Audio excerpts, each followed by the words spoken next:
Bismillahirrahmanirrahim. Assalamualaikum warahmatullahi wabarakatuh. Selamat pagi teman-teman. Merdeka. Pagi ini kita ya akan mengikuti kelas Indonesia penuh sukacita untuk melampaui sukacita ya.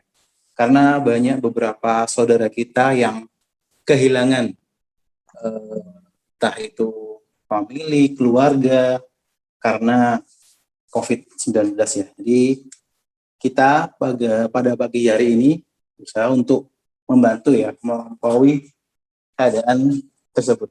Monggo, Prof. Baik. Bismillahirrahmanirrahim. Assalamualaikum warahmatullahi wabarakatuh.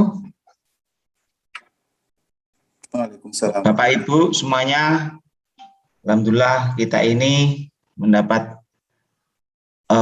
banyak karunia ya, 76 tahun negara Republik Indonesia ini merdeka, ya kan, 76 tahun itu usia yang cukup matang ya. Kalau orang tua itu kan sudah sepuh ini kan, sudah ilmunya banyak kan begitu ya kan.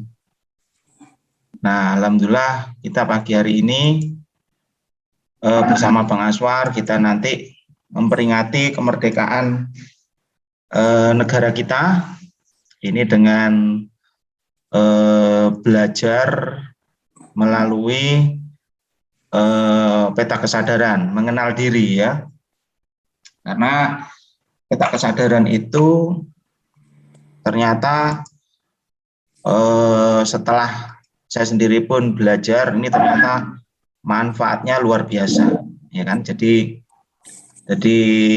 istilah merdeka ini sendiri pun itu juga sebenarnya masuk ya di dalam peta kesadaran itu. Jadi kalau tidak salah itu kan di 380 itu ya minimal itu letting go. Itu kalau kita sudah bisa freedom to choice itu ya. Jadi jiwa kita ini punya banyak kemerdekaan, ya kan? Jadi ini nanti akan bertumbuh. Emotional freedom, betul. Jadi kita bertumbuh. Nah, tentunya kemarin juga Bang Aswar kan kuliah di Radikal gitu ya. Jadi sebenarnya itu masih terhubung semuanya karena akar masalahnya adalah dalam diri kita sendiri masing-masing.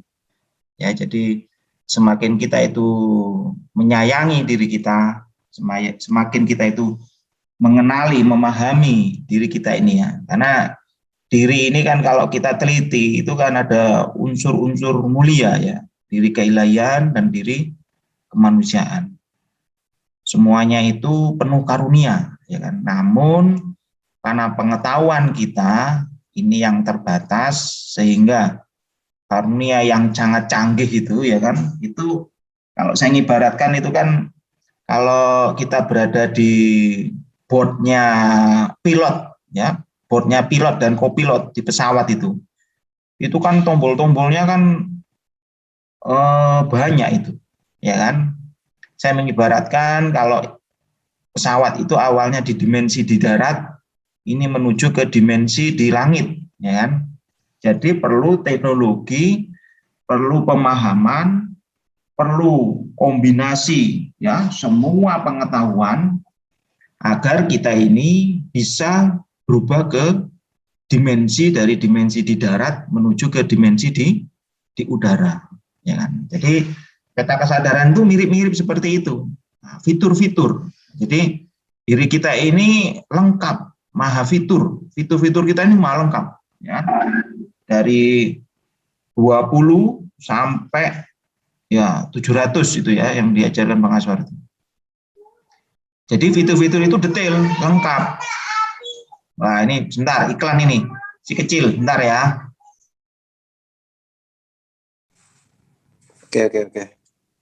Ini sambil nunggu Bang Aswar juga ya. Ini teman-teman, apa sih makna kemerdekaan bagi teman-teman? Bisa bantu di chat ya. Ini banyak juga saudara-saudara kita yang dari Malaysia. Terima kasih sudah mau bergabung untuk merayakan Hari Kemerdekaan Indonesia.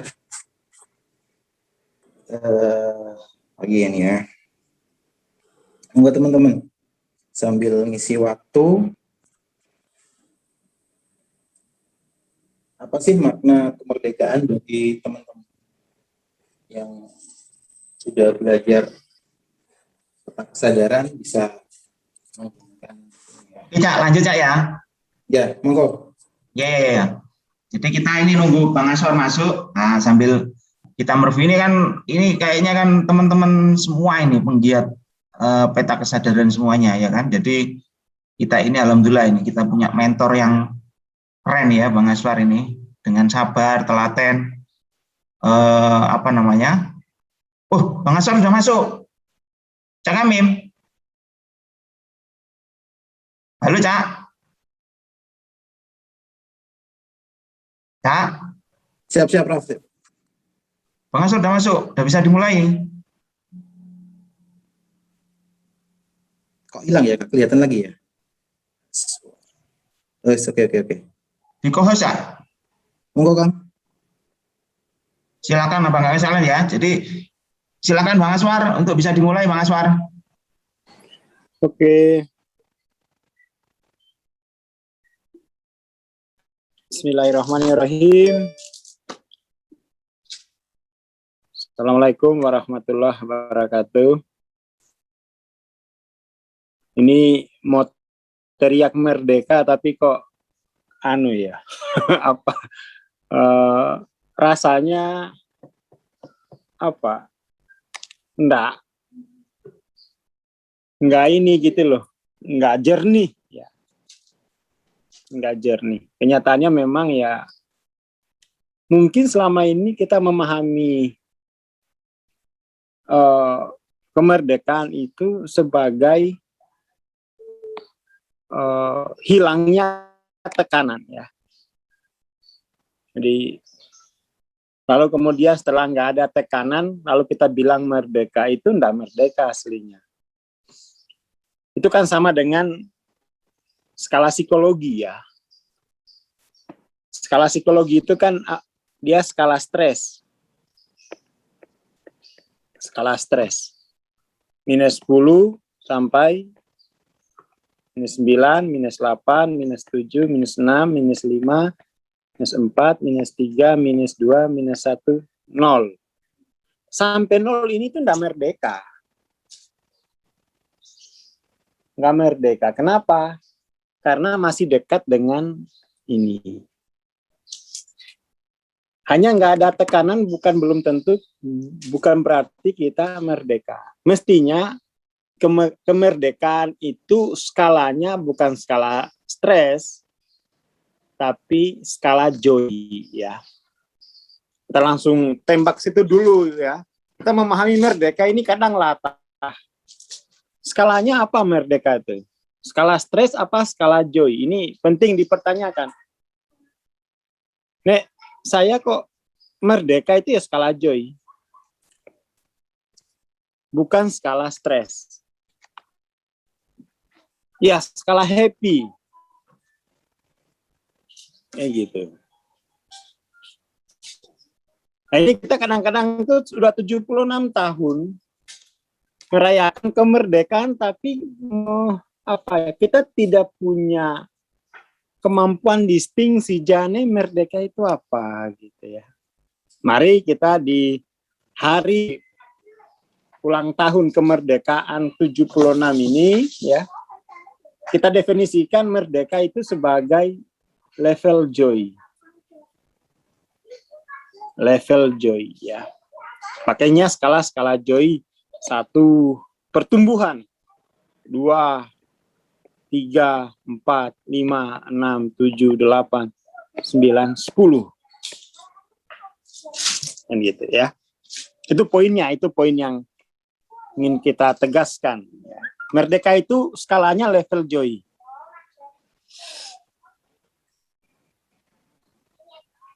Oke ya, kita tulis dulu. Merdeka itu skalanya joy. Bukan skala stres. Itu poinnya. Lalu kemudian ya ini kan kita merayakan kemerdekaan Indonesia ya. Kemerdekaan Indonesia. Jadi Indonesia ini kan sebagai apa? Dia negara bangsa, ya toh? Sebagai negara bangsa. State nation. Jadi kita ini satu negara banyak bangsanya gitu ya. Itu yang paling penting. Jadi itu adalah sebuah evolusi sosial ya. Dari evolusikan dari individu, kemudian ke komunitas, ke suku gitu ya, lalu ke bangsa, lalu kemudian kita dari bangsa ini dikelola secara negara, administrasinya administrasi negara. Ya kan? Nah, sekarang ini saya kira berat juga mengatakan bahwa bangsa kita ini, negara kita ini tidak stres. Stres? Dia stres. Apa sih stres itu bisa dilihat dari apa? Stres itu bisa dilihat dari keterpisahan ya. Keterpisahan jiwa antara pemerintah dengan rakyatnya. Keterpisahan jiwa antara ulama dengan umatnya. Keterpisahan jiwa antara kampus dengan masyarakat. Itu ciri stres itu. Keterpisahan jiwa antara swasta dengan pemerintah. Swasta dengan masyarakat. Itu kan kalau kita lihat apa? Tidak harmonis ya. Tidak harmonis. Hubungan pemerintah dengan rakyat itu, wah itu kita kan melihat ya. Bahkan sekarang itu, kemarin kan kita isi radikalisme. Itu kan pelakunya warga negaranya sendiri. Itu stresnya udah tinggi sekali. Kita lihat misalnya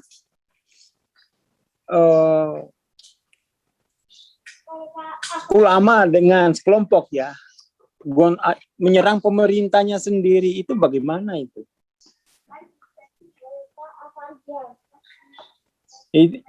Jadi negara kita atau negara ya ini cenderung bubar aslinya. Jadi di hari di hari kemerdekaannya ini kita perlu negara saya ini cenderung bubar karena unsur-unsurnya itu mulai tidak akur. Ya. Dikit-dikit ribut, dikit-dikit ribut, dikit-dikit ribut. Jadi enggak enggak nyawiji kata orang Jawa. Tidak nyawiji. Jadi itu sebuah perasaan terpisah ya. Jadi dalam kesadaran berbangsa bernegara kita pun mengalami keterpisahan. Contoh yang paling nyata nih ketemu polisi nggak pakai helm itu kan takutnya minta lebih mengerikan polisi daripada ketemu hantu. Padahal kan mestinya ya kita ketemu polisi itu ketemu kita punya guru spiritual. Ya, toh? Kita ketemu Satpol PP mestinya itu adalah guru spiritual kita di bidang ketertiban. Kan begitu. Kalau jiwanya merdeka loh. Tapi saya sendiri kalau ketemu polisi itu masih belum merdeka. Saya masih merasa berjarak dengan mereka. Saya merasa mereka ini bukan bagian dari diri saya. Mereka itu orang luar yang mau ya orang luar aja. Orang luar yang jadi pada seragam kenegaraan itu tidak ada rasa bersamanya gitu ya. Ini kan persoalan ini. Jadi orang-orang yang memakai seragam dengan simbol-simbol kenegaraan itu hilang rasa sebagai pengayom. Lah terus merdekanya dari mana? Lah ngapain terus kita masih menghasrati merdeka dari Belanda itu untuk apa? Saya nggak pernah ketemu Belanda. Ya kan? Jadi ini kita mesti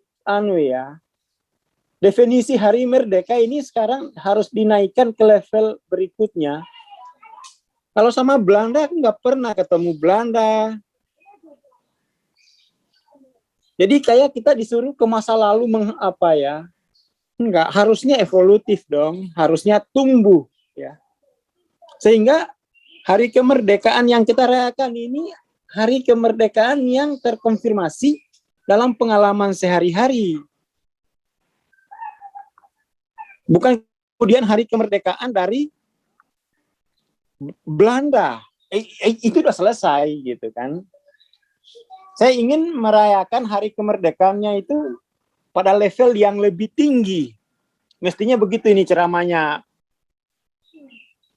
di gedung MPR sana tuh. Mestinya generasi milenial dan seterusnya itu perayaannya adalah kemerdekaan yang bisa mereka konfirmasi dalam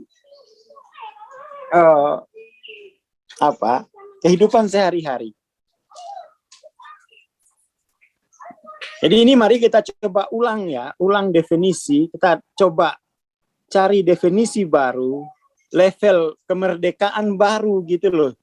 Jangan sampai ini kita masih merayakan level kemerdekaan 76 tahun yang lalu. Lah berarti kita sudah merdeka nggak tumbuh lah. Terus gimana itu? Mestinya yang dirayakan ini kemerdekaannya itu sudah berlapis-lapis. Dari lapis pertama 76 tahun yang lalu terjadi lapis kedua, kapan? Lapis ketiga mungkin lapis ke-6 ya. Nah itu baru saya kira menarik. Tapi kalau masih sudah merdeka 76 tahun, tetapi perayaannya masih disuruh merayakan hanya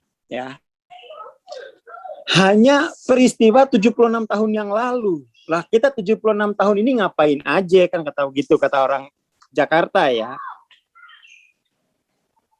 76 tahun setelah merdeka itu level 1 kita ngapain aja, berarti kan nggak ada.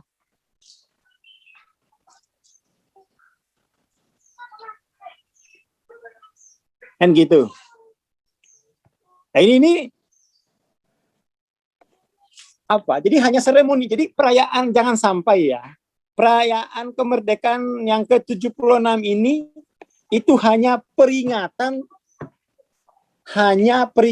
76 tahun yang lalu. Wah, berarti kita ini tidak berharga ini. Berarti kita ini bukan pahlawan. Karena yang dirayakan semata-mata hanya yang 76 tahun yang lalu. Harusnya itu 76 tahun yang lalu plus.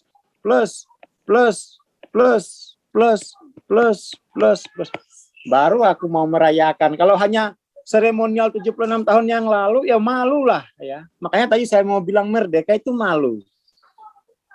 Malunya itu kenapa loh? Aku berarti nggak ngapa-ngapain selama 76 tahun itu. Yo nangis. Hanya berarti kan malah degradasi ya. Udah berapa generasi nggak ada hasilnya. Itu tadi maksud saya. Gimana ya mengucapkan merdeka itu agak merasa nggak pantas. Kan gitu ya. Nah ini mari coba. Yang kita rayakan ini kemerdekaan yang mana nih? Yang 76 tahun yang lalu.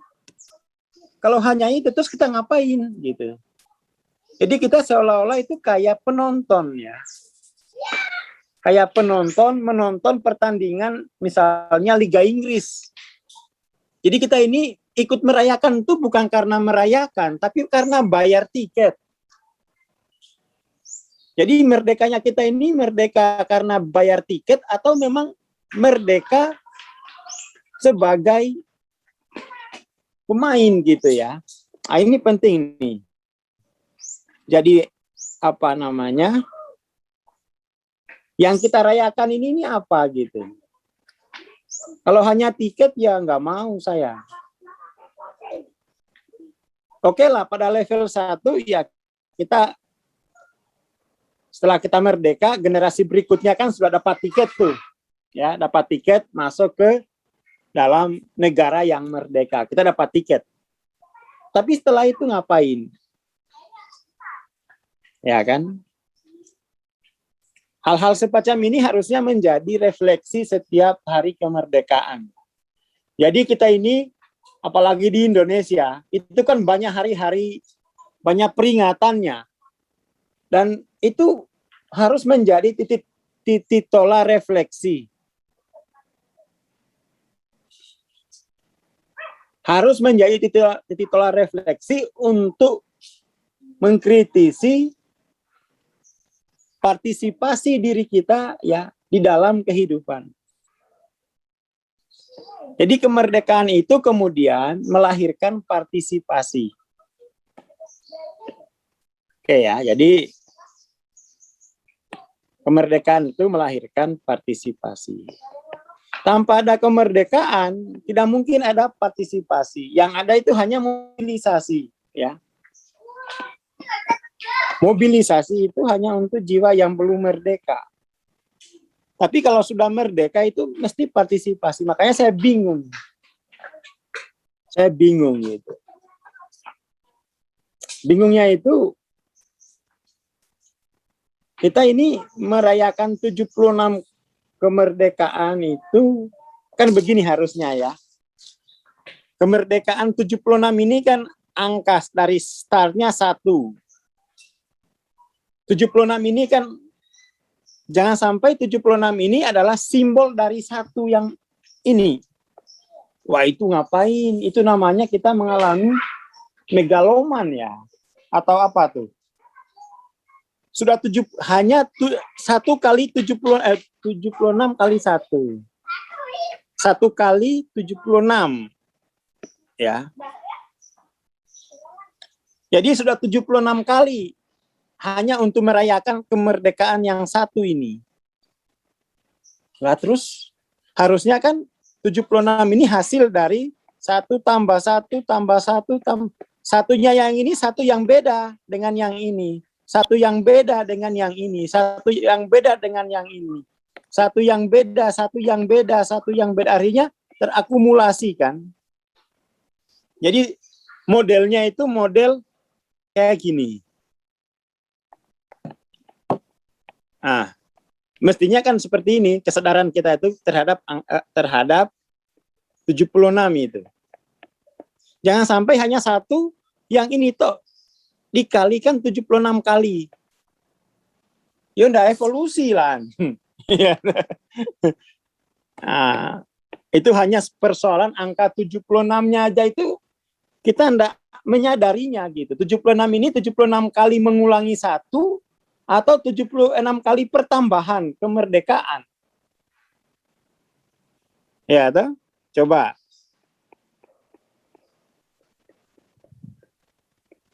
Kan mestinya begini. 10, 30, 45. Tambah lagi. Ya. 60, 70. Nah, satunya ini yang mana gitu? Kalau yang 1 pertama ini kan Belanda. Belanda plus Jepang. 1 yang kedua ini apa? 1 yang ketiga ini apa? 1 yang keempat ini kan harusnya ini level joy kita itu udah banyak sekali dimensi dan aspeknya. Ya, toh? Apa gitu maksudnya itu? Sama Belanda udah. Terus ya kemerdekaan yang kedua itu masih merayakan Belanda. Kan sudah nggak ada. Kemerdekaan yang ketiga itu merayakan apa? Belanda. Loh kan sudah nggak ada. Jangan-jangan kita ini mengalami regresi malah. Angka 76 ini adalah angka regresi. Ya, innalillahi itu. Jangan-jangan itu angka regresi, bukan progresi. Waduh. Ini kita harus komplain ini ke pemerintah. Definisikan dulu 76 ini. Ini maknanya regresi atau progresi. Nah, saya nggak mau merdeka-merdeka, tapi maknanya regresi ngapain? Ya, jadi banyak hal yang kita persoalkan ini, ya.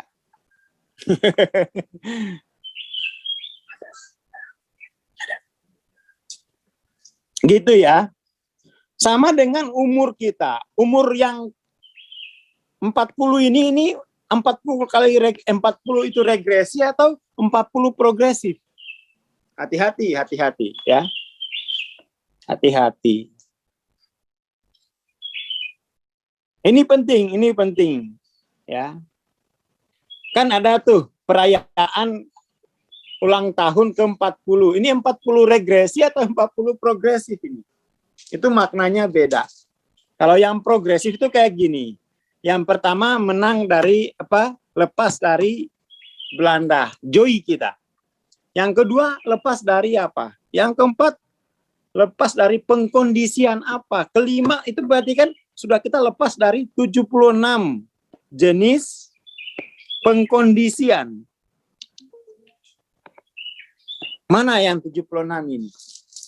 Kalau mengalami regresi, ya Allah, ngapain ada demokrasi kalau 76 ini adalah 76 yang regresi? Sakit jiwa lah. Dia mengalami sakit jiwa itu bangsa ini. Kalau setiap tahun merayakan selama 76 kali hanya untuk satu ini. Hanya satu ya. Harusnya bertambah lagi. 76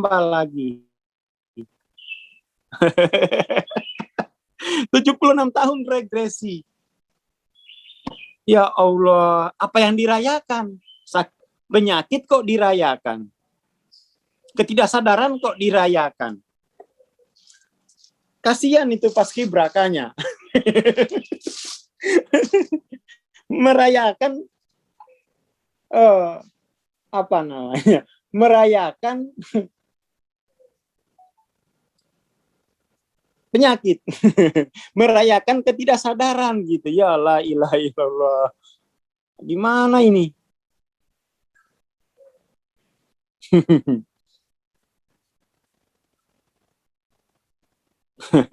Ini gimana DPR ini? Ya, tuh.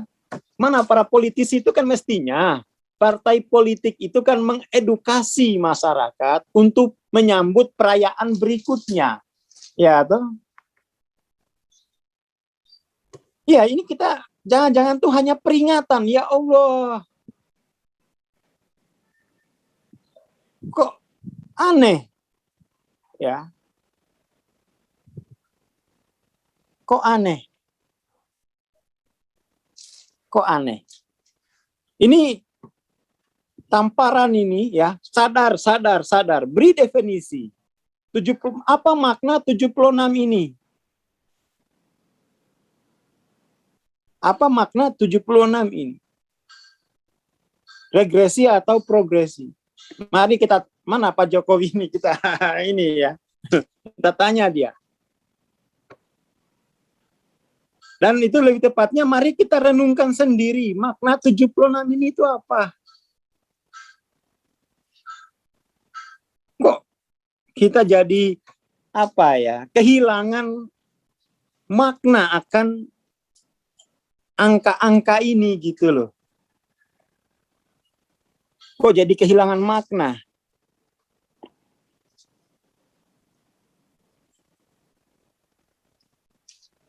Ya. Ya, setidaknya kita tidak membuat ini ya, tidak membuat spesifikasi lah. Kita kan tidak punya nggak masuk dalam penentuan kebijakan. Tapi paling tidak definisi pertambahan ini merdeka apa, ini apa itu harus ada lah, ya harus ada sehingga kita betul-betul tuh bisa berpartisipasi untuk membebaskan keadaan bangsa kita dari pengkondisian, misalnya begitu. Tapi kalau tidak didefinisikan, ya tidak ada arah. Ya kita itu harus berpartisipasi menambahkan kemerdekaan, bukan terus memperingati kemerdekaan yang sudah direbut. Kita kan mestinya itu hari 17 Agustus ini itu merayakan kemerdekaan. Artinya itu kita berpartisipasi, ada yang kita isi gitu loh. Satu, kan gini, diisi lagi satu. Saya merayakan, satu lagi diisi gitu loh. Jadi jangan dimonumentalisasi untuk terus dirayakan. Itu kan kata Umar itu generasi lemah. Generasi lotoi kata Umar. Sayyidina Umar itu generasi muda yang membanggakan pencapaian mbah-mbahnya itu generasi sakit. Lah kita bagaimana ini? Nggak ada yang kita isi kok. Misalnya ya. Apa yang sudah kita isi? Generasi alegori. Aduh.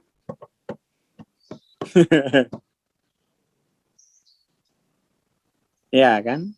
Jadi antara pemimpin dan rakyatnya itu dipertemukan oleh visi yang sama. Apa?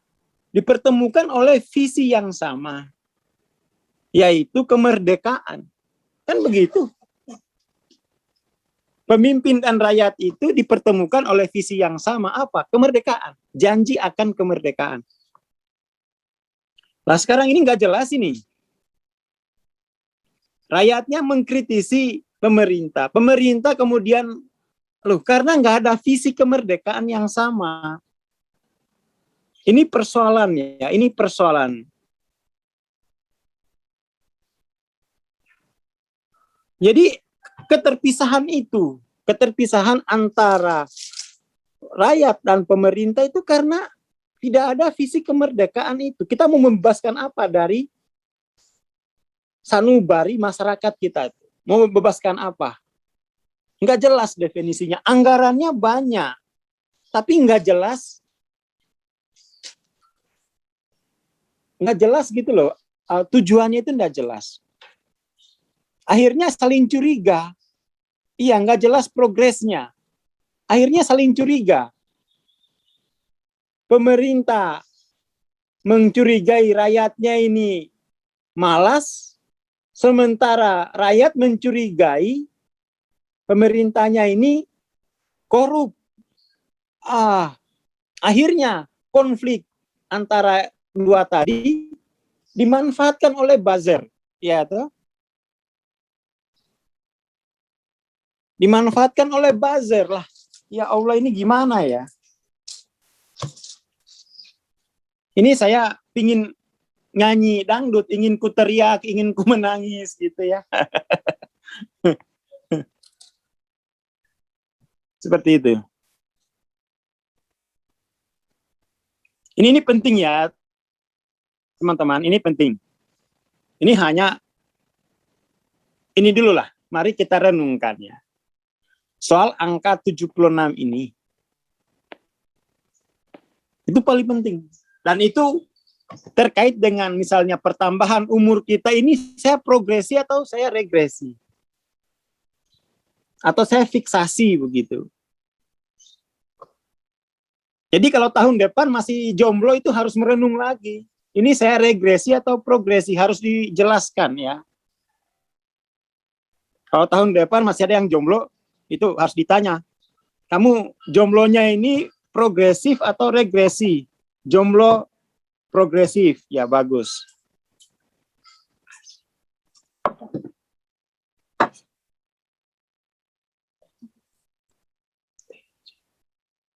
Gitu ya. Ya harus progresif ya, Mblo. Karena itu sebuah pengkondisian.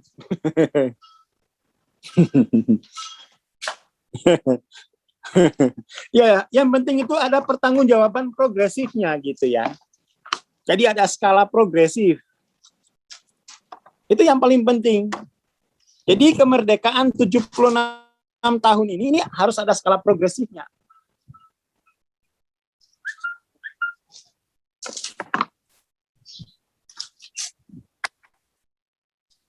Itu poinnya.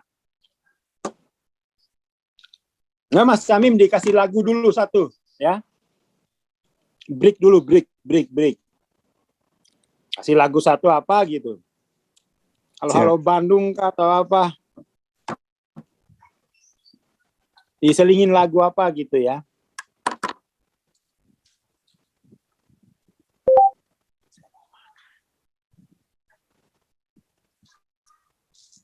Udah makan yang di putri kan? Yang makanannya itu sehat itu. Kamu makan tuh ambil satu tempat. Habis dijemput. Kan ya.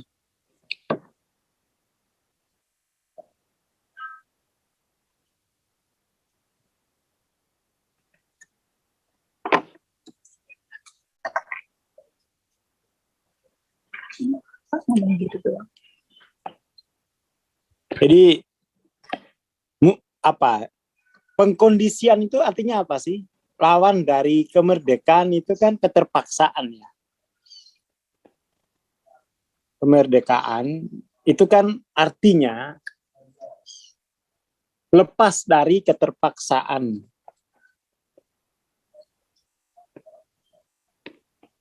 Saya pinginnya tuh apa ya? Makna kemerdekaan kita ini tidak hanya milik apa definisinya itu tidak hanya politik gitu loh. Kalau kita lihat apa namanya ini? Kalau kita lihat struktur peradaban.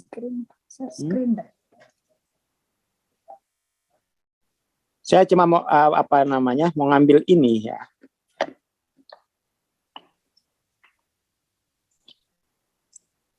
Share screen dulu ya.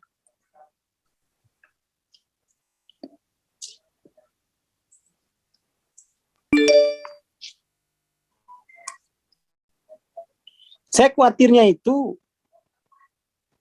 kemerdekaan itu diterjemahkan secara lokalitas sebagai peristiwa politik. Ya kan? Wah, kalau peristiwa politik toh ya kemerdekaan itu jangan-jangan diterjemahkan sebagai peristiwa ekonomi, soal hutang gitu kan. Sebagai peristiwa hukum, kedaulatan misalnya. Atau mungkin hanya sebagai peristiwa budaya. Ini kan terlalu dangkal, superficial kan, dangkal sekali. Mestinya kemerdekaan itu adalah kemerdekaan spiritual. Artinya apa? Kalau dimaknai kemerdekaan itu sebagai peristiwa spiritual, dia maka kemudian tuh kembali lagi lah ke isu yang kita selalu gaung-gaungkan ya, bahwa kemerdekaan dari fakta material gitu. Merdeka dari fakta material, asumsi. Ya, itu. Kalau kita mempersoalkan isu kemerdekaan kita itu hanya seputar ekonomi, apalagi sekarang tuh ya, kita tambahin lagi sini. Itu terlalu dangkal. Itu namanya kasuistik. Misalnya sekarang itu isunya pendidikan, isunya kesehatan, soal vaksin, merdeka vaksin. Itu tuh ya oke lah. Oke, tetapi itu terlalu dangkal. Itu masih sifatnya adaptif. Kita tambahin lagi ya. Jadi isu kemerdekaan kita ini isunya kalau hanya soal pendidikan, ini hanya soal kesehatan. Ya, itu mungkin enggak masuk kemerdekaan yang sesungguhnya gitu ya. Karena kemerdekaan sesungguhnya itu selalu tentang jiwa. Dan jiwa itulah kemudian yang berpartisipasi, membangun, merespon ya kehidupan dengan kemerdekaan itu. Saya khawatirnya itu. Kita memahami kemerdekaan sebagai peristiwa politik, nggak dijajah Belanda. Tapi hukumnya masih pakai hukum ini. Budayanya masih pakai budaya penjajah, itu kan nggak merdeka sama sekali.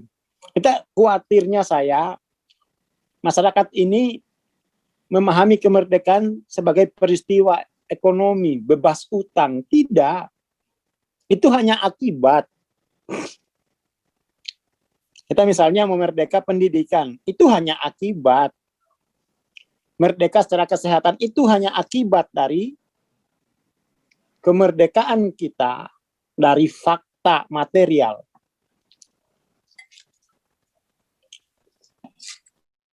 Ya, ada? Seperti itu.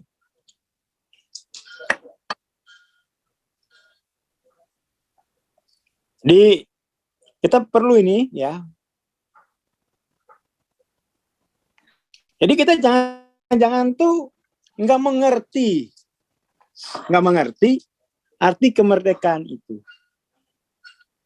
Kemerdekaan itu artinya melampaui keterpaksaan.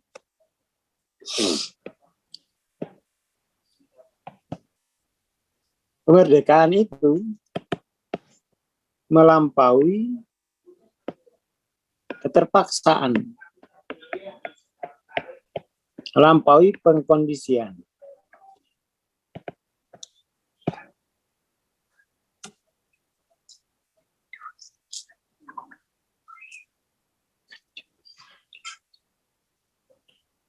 Kayak itu ya, kemerdekaan itu melampaui pengkondisian. Mari kita lihat bentuk-bentuk pengkondisian budaya. Ya. Coba kita lihat, moga-moga slide saya masih ada. Soal culture itu.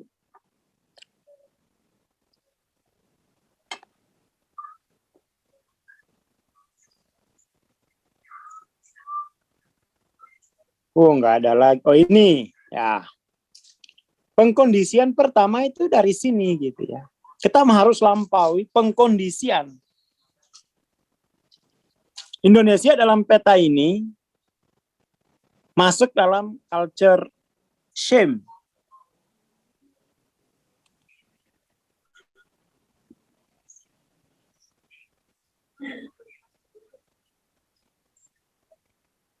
Oke ya.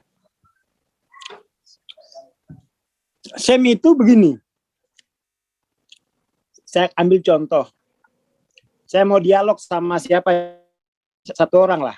Siapa yang mau partisipan? Kalau bisa bukan yang jomblo. Siapa yang mau partisipan? Silakan teman-teman bisa raise hand yang berkenan.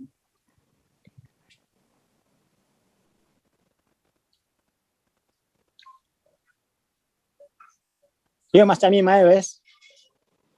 Oh, Koko ya, silakan Koko. Jomblo enggak? Ya, Koko aja Koko.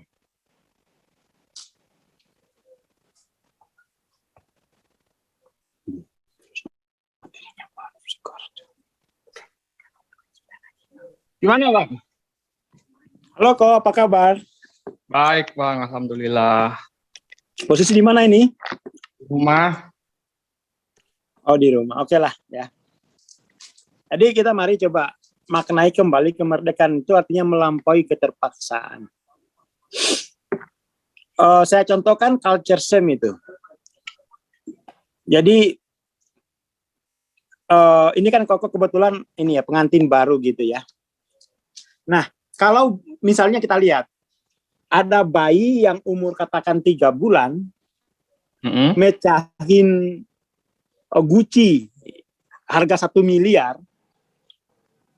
bayinya diapain?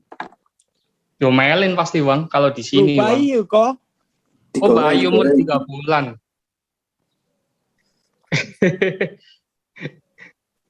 Dikasih utang kalau sini, Bang. Bayinya itu pasti kita rawat gitu kan. Iya. Nggak akan dimarahin, nggak akan diomelin. Ya. Kalau bayi itu mecahin guci harga 5M. Atau misalnya ya harga 5M. Itu bayinya itu nggak bakal dimarahin. Karena kenapa? Dia masih dimuliakan. Ya toh? Iya. Masih dimuliakan. Nanti setelah usia anak-anak gitu, mecahin gelas harga 250.000. Itu diomelin tuh. Iya. Nah, kesalahan yang mau dari dimuliakan menjadi diomelin, itu culture shame itu. Oh. Kurang lebih begitu itu. Ya. Jadi yang dia mecahin, ada hukuman gitu loh atas kesalahan. Dirinya Iya. dihukum, itu culture shame. Apa ini terkait dengan apa namanya, kalau masih kecil itu masih dianggap masih nggak ngerti apa-apa gitu. Kalau udah gede kan istilahnya udah gede kok mecahin barang gitu. Apa Iya. kita itu lebih memuliakannya yang anak-anak yang nggak ngerti gitu. Yang nggak tahu ya. Itu sebenarnya di usia bayi itu kerentanan itu dimuliakan, positif.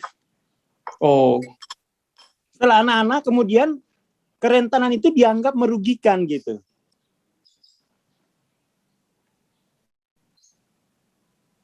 Sehingga kemudian ya human nature itu kan rentan ya. Itu jadi sekarang ini bayi itu hanya bisa merasakan joy ketika masih bayi. Kenapa? Dimuliakan di situ. Mecahin apapun tuh nggak akan kena hukum. Tapi kalau sudah anak-anak mulai dia. Human nature itu dianggap negatif. Nah, kita belum merdeka dari pengkondisian budaya semacam itu. Sama lah kemarin kan saya jelasin bahwa radikalisme ini jangan-jangan itu kita upaya untuk mengkategorisasi kerentanan manusia, lalu kemudian tuh kita kategorisasi sebagai radikalisme. Bentuk ketidakmampuan kita untuk menerima kerentanan manusia. Jadi semacam sebuah lokalitas saja untuk menunjukkan ketidakmampuan gitu ya. Iya, Bang. Itu culture. Itu culture. Jadi ada perlakuan beda terhadap jiwa. Dikiranya kalau sudah berkumis itu ndak rentan. Rentan, bos. Tanya Mas Camim. Dia bergerak dari satu kerentanan ke kerentanan yang lain. Kalau yang kalau sudah dewasa kerentanannya beda, tapi masih rentan. Ya yang kinclong-kinclong kan rentan ya Mas Camim ya. Pepet terus sama Mas Camim, klakson terus.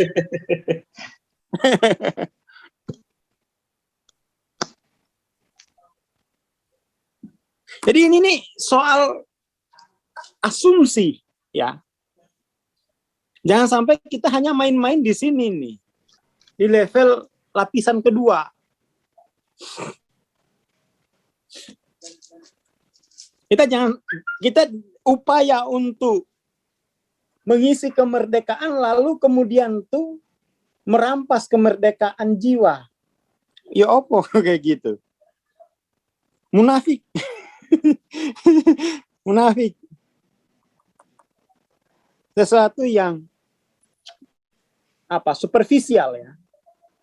Kemarin kita membaca kritik dari komunitas aliansi masyarakat adat Nusantara ya, yang mengkritisi bahwa custom pakaian Pak Jokowi itu dianggap menggunakan itu dan ternyata perlindungan hak adat itu besar perhatiannya gitu beritanya ya.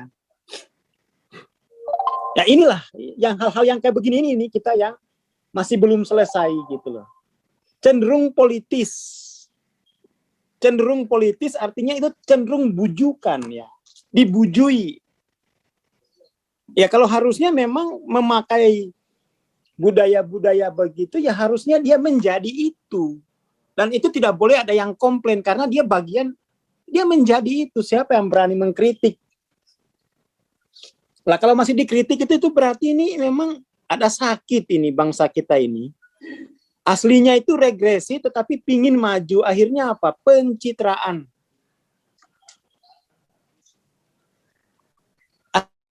Aslinya sakit tapi pingin maju. Akhirnya apa? Melakukan pencitraan. Larislah itu. Aplikasi-aplikasi Photoshop itu. Foto editing laris. Kenapa? Ya itulah. Jiwa masih regresi, pingin maju, tidak menerima kerentanannya. Aslinya sakit, gitu ya. Pingin kelihatan sehat. Akhirnya pakai aplikasi kamera jahat gitu ya. Terus mau bilang merdeka. Terus mau bilang merdeka gitu kan. Ini gimana ini? Gimana ini? Coba. Ini ya apa namanya brainstorming aja gitu. Nah ini kamera lebih jahat daripada Rangga. Ya. Kamera itu jahat Rangga gitu ya. Ini ya bangsa kita ya aslinya itu minder tapi kepingin dapat panggung akhirnya apa pencitraan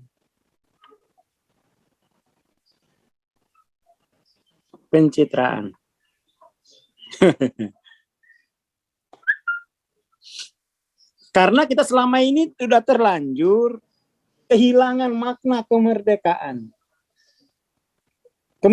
artinya Belanda masih jauh. Waduh. Kita tidak bisa lepas. Kita tidak mampu membebaskan diri dari bayang-bayang sejarah masa lalu. Itu juga kita belum merdeka dari masa lalu. Artinya belum move on, ya. Belum move on itu generasi apa? Bangsa yang belum move on. Itu berarti belum move on itu regresi dia. Makanya baca buku TLOC bab tentang grief, baca di situ ya. Jadi hari kemerdekaan ini mari diisi dengan coba baca yang grief itu. Bab berapa itu Mas Camim? Di bab awal lah. Ya ini nih. Ya, Nature 75 lah ya.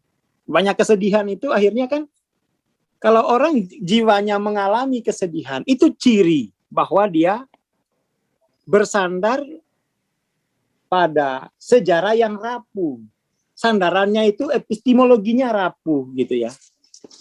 Jadi bangsa yang mengalami regresi itu berarti dia rapuh secara historis. Rapuh secara epistemologis gitu. Makanya keindonesiaan kita ini aslinya dia tidak rapuh secara historis. Ini kan perjuangan panjang ya. Dari zaman Majapahit sampai kemudian tuh zaman Kesultanan, Demak, lalu ke Pajang Lawean, lalu jadi Mataram kan begitu tuh. Masa Kesultanan, lalu kemudian tuh ke Sumpah 1908 Budi Utomo, 1928, 1945. Itu kan secara historis memang bangsa kita ini kuat aslinya. Cuman mungkin secara epistemologis ya. Secara epistemologis ini enggak jelas ini. Sehingga ya regresi itu. Akhirnya kan sekarang itu orang ingin kembali ke zaman Majapahit kan. Kita lihat coba. Masyarakat itu ingin kembali ke zaman Majapahit aja. Kenapa? Dia enggak bisa ke masa depan. Kenapa? Epistemologinya kosong. Apa namanya glorifikasi masa lalu itu karena persoalan epistemologis. Samalah dengan umat Islam itu yang dibanggain itu Ibnu Sina. Lah kamu kenapa nggak pakai namamu aja? Karena nggak kuat epistemologisnya. Akhirnya ya itu. Mau kembali ke era Kian Santang. Mau kembali ke era Angling Dharma, Batik Madrim. Sekalian aja kembali ke eranya Malampir. Itu karena ciri-ciri bangsa yang nggak jelas epistemologisnya. Secara epistemologis rapuh. Sunda Empire, Lorangga, aduh. Itu betul aslinya. Dia kuat secara historis itu. Tapi lemah, letoy, ambiar secara epistemologis. Masa depan itu harus kokoh epistemologisnya. Coba lihat, bangsa barat. Itu kan secara sejarah lemah. Tapi kemudian karena kuat epistemologisnya, mereka menuliskan sejarahnya sendiri saat ini. Gimana coba? Ya, toh? Lihat bangsa barat. Lihat, kau nggak usah bangsa barat lah. Lihat Wahyudi, Israel. Itu kan secara historis itu kapan sih negara Israel? Kenapa dia sekarang ini kokoh?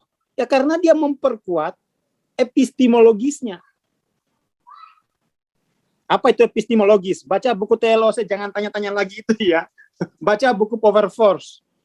Biar, ternyata saya mau ke masa depan nggak punya epistemologis. Ya itu nggak bisa.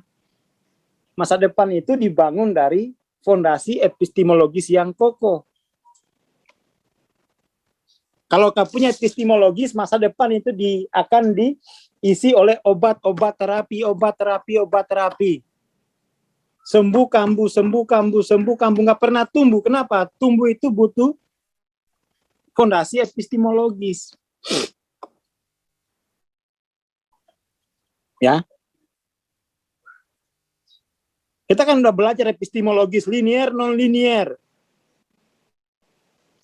Biar nggak kembali ke zamannya Raden Kian Santang.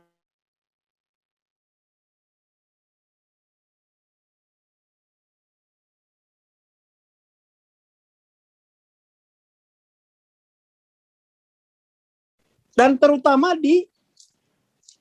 saya lihat kecenderungan komunitas-komunitas spiritual di Indonesia itu kecenderungannya regresi gitu. Iya betul, satu sanat itu dirayakan. Tapi dia tidak punya epistemologis. Akhirnya apa? Karomanya gurunya yang diceramain. Ya memang indah karena itu adalah bagian dari sejarah bersama. Tapi what next? Ya kan? What next? Akhirnya kan orang, alah kamu glorifikasi guru. Kamu sendiri enggak ada apa-apa. Lalu gurunya itu untuk apa gitu ya? Akhirnya nanti lama-lama cerita tentang guru itu jadi mitos. Enggak jadi ilmu. Dan itu saya kira budaya kita ya. Kita belum merdeka dari budaya semacam itu. Kita belum merdeka dari budaya apa? Kita ini masih meremehkan persoalan-persoalan filosofis, epistemologis. Hanya karena kita menganggap sanat kita ini kokoh. Ya akhirnya tapi masa depan nggak bisa diisi. Kalau hanya modal sanat, nggak punya modal epistemologis, itu yang selamat itu hanya sejarah. Masa depan nggak selamat. Lalu kemudian dibenarkan, nggak apa-apa, nggak selamat masa depan di dunia. Yang penting di akhirat selamat. Lu doanya Nabi, tina fi dunia hasanah kok. Malah pilih modusnya atau. Gimana itu?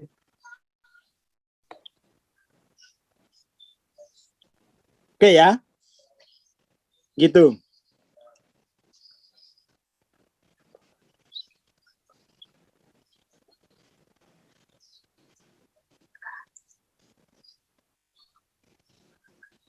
Gitu ya.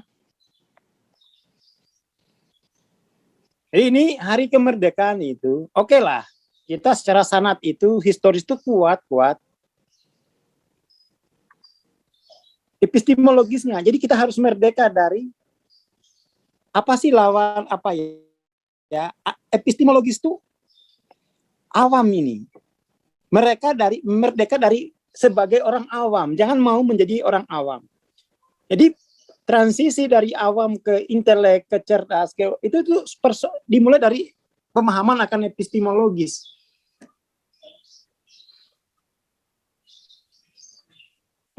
Kalau kita ini kan senang, maaf ya, saya ini orang awam. Ya wes, kembali ke masa lalu aja kalau gitu. Awam itu kan artinya nggak mengerti masa depan. Ya kan? Awam itu, kalau saya lihat diucapkan itu artinya saya nggak mengerti masa depan. Ya wes, bukan itu minta dimaafkan, tetapi itu minta dilampaui. Kamu mau merdeka nggak dari keawaman? Pelajari hal-hal yang sifatnya epistemologis. Nanti itu jadi pintar, nggak awam. Tidak awam akan masa depan. Nah, oke ya, awam itu buta masa depan. Kalau udah orang bodoh, itu buta masa lalu. Buta masa lalu. Gitu. Bahasa Qur'annya itu apa namanya, asfala safilin. Kalau awam itu dia hanya buta masa depan. Ini obatnya epistemologis. Kalau ini nih sanat ini obatnya. Seperti itu. Jadi mari kita kemerdekaan itu kita upaya melampaui kebodohan dan keawaman.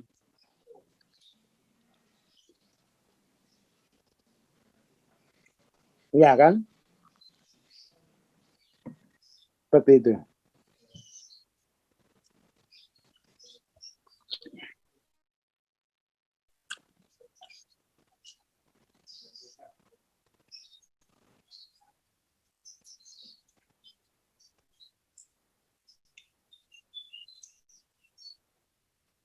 Kita ini hanya merdeka secara sanat, tapi nggak merdeka secara epistemologis.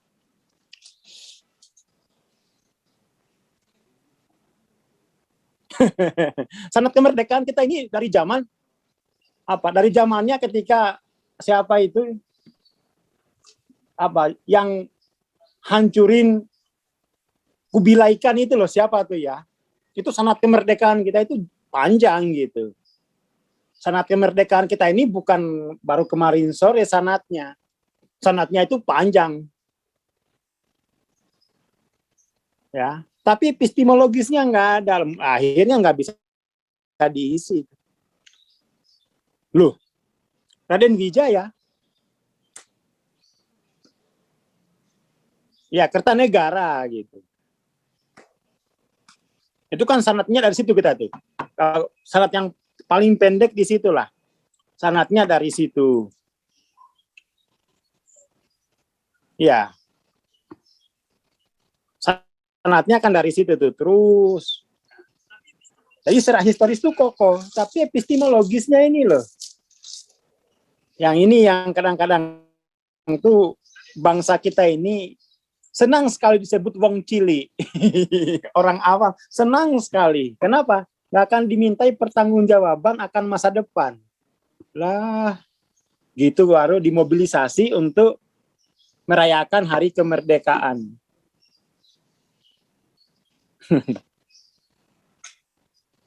Iya, kita secara genealogisnya itu kokoh. Epistemologisnya nggak ada, lemah.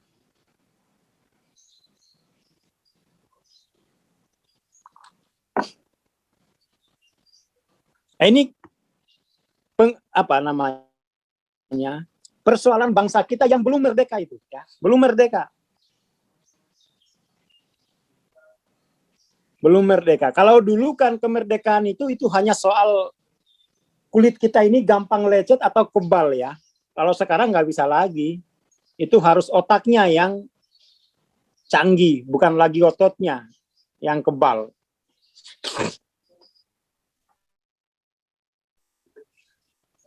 Seperti itu.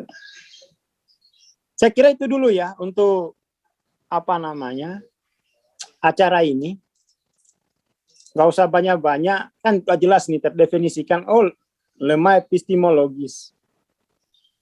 Ya udah tinggal baca buku Power Force aja lah, itu biar bagus epistemologisnya.